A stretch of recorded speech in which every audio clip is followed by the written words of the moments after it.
Excelentíssimo senhor desembargador presidente, excelentíssimo senhor desembargador relator, excelentíssimo senhor desembargador vogal, ilustríssimo membro do Ministério Público, serventuários da Justiça, colegas advogados e autoridades públicas, civis e eclesiásticas aqui presentes, os meus mais sinceros cumprimentos. Trata-se de apelação, trata-se de ação de apelação proveniente da 4ª Vara Federal de Rio Branco, Seção Judiciária do Estado do Acre, do processo originário de uma ação de anulação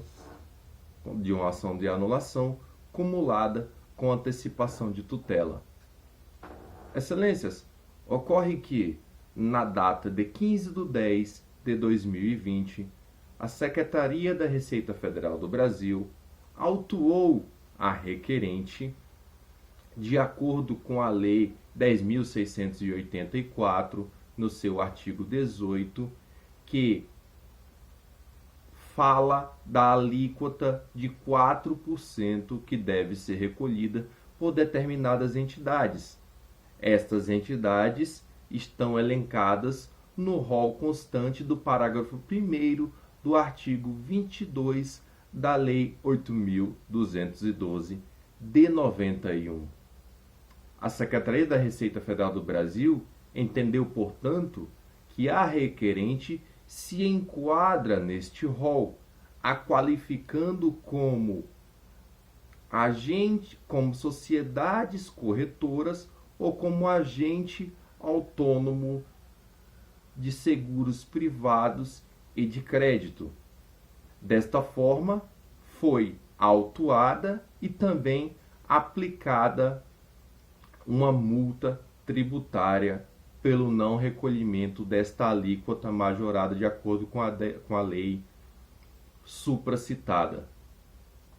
Bem, a requerente, entendendo não fazer parte deste rol da Lei 8.212 de 91 no seu artigo 22, recolheu a alíquota, mas de 3% e não de 4%, lá no ano de 2014.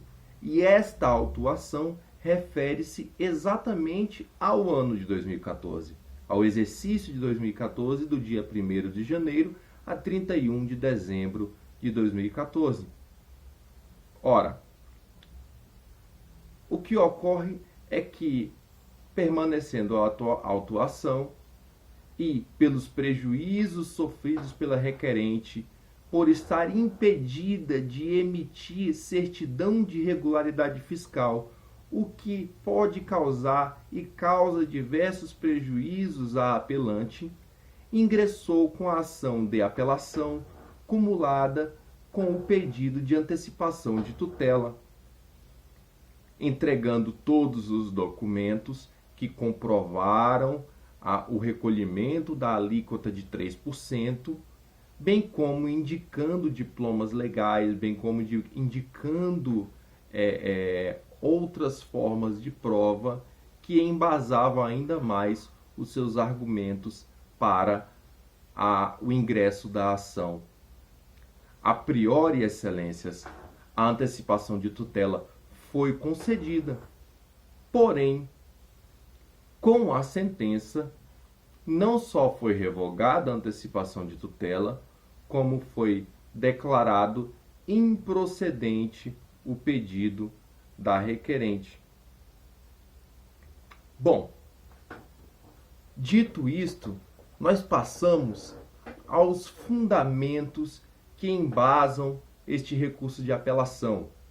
Vejamos, na ação originária, a requerente apresentou 2 recursos especiais, que são recursos repetitivos e que foram sumulados pela súmula de número 584 do STJ. O primeiro recurso trata-se do recurso 1.400.000 1287. Não cabe aqui estender-se muito na sentença proferida deste recurso, mas apenas pontuar o seguinte, com a devida vênia: não cabe confundir sociedades corretoras de seguros com as sociedades corretoras de valores mobiliários ou com agentes autônomos de seguros privados. Este é o primeiro ponto. O segundo ponto, e ainda mais importante desta decisão do recurso especial: as sociedades corretoras de seguro estão fora do rol de entidades constantes do artigo 22, parágrafo 1º da Lei 8.212 de 91.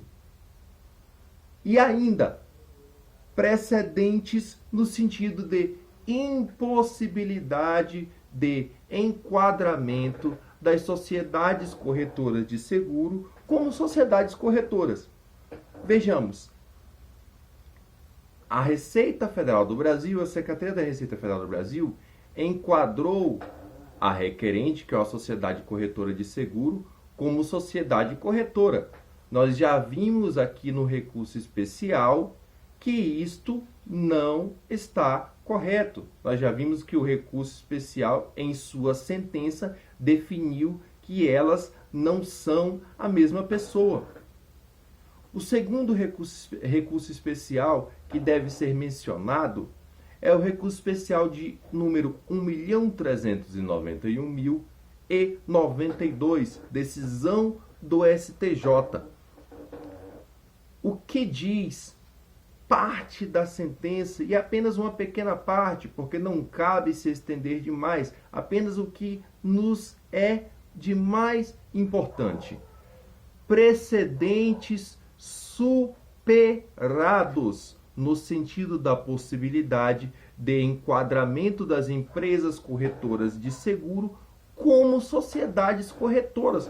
Vejam só, a mesma coisa do recurso anterior. Analogamente, decidiu este recurso como o recurso anterior.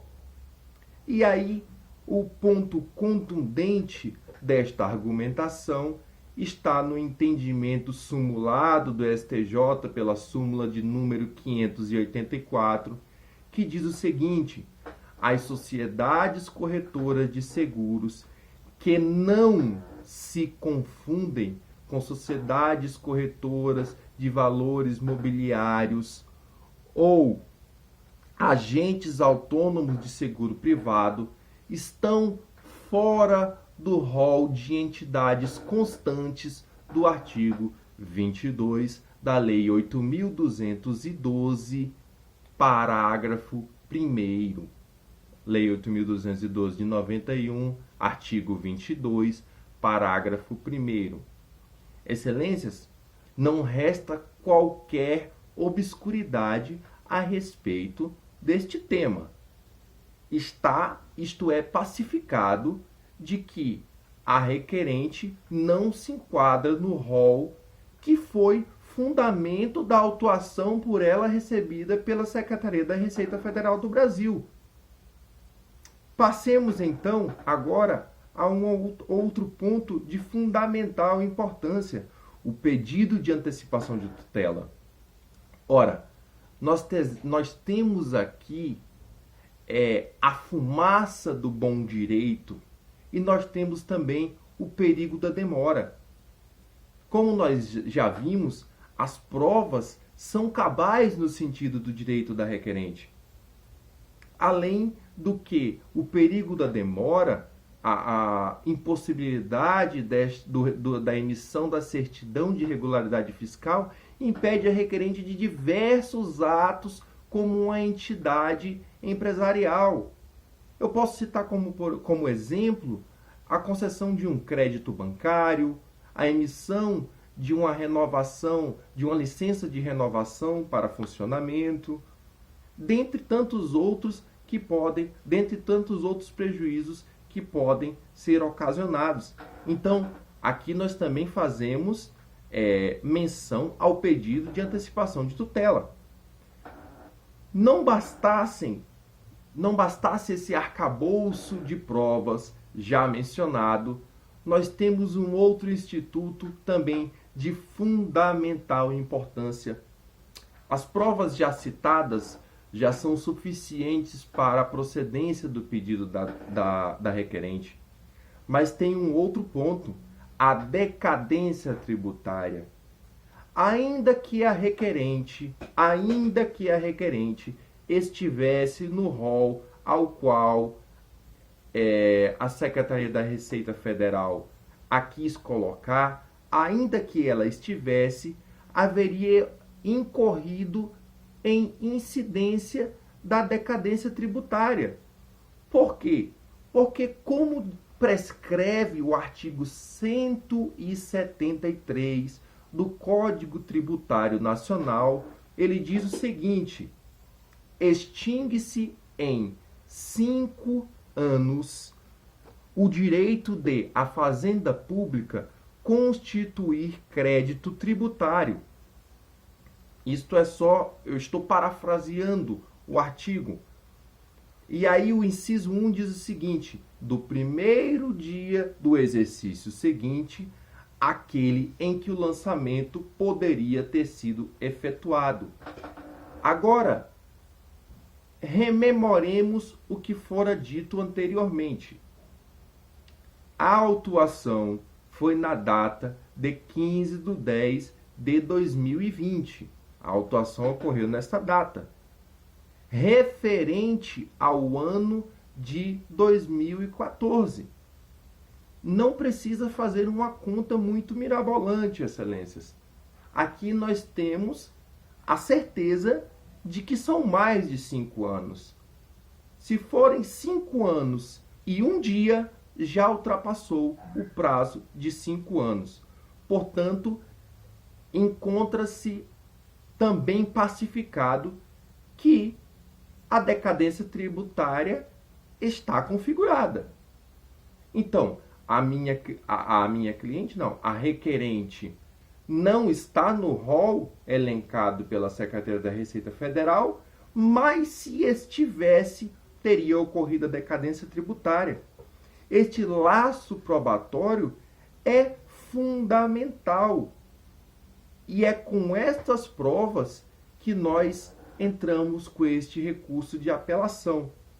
Portanto, e dito isto, nós viemos aqui para reiterar. Eu reitero aqui os pedidos constantes da apelação.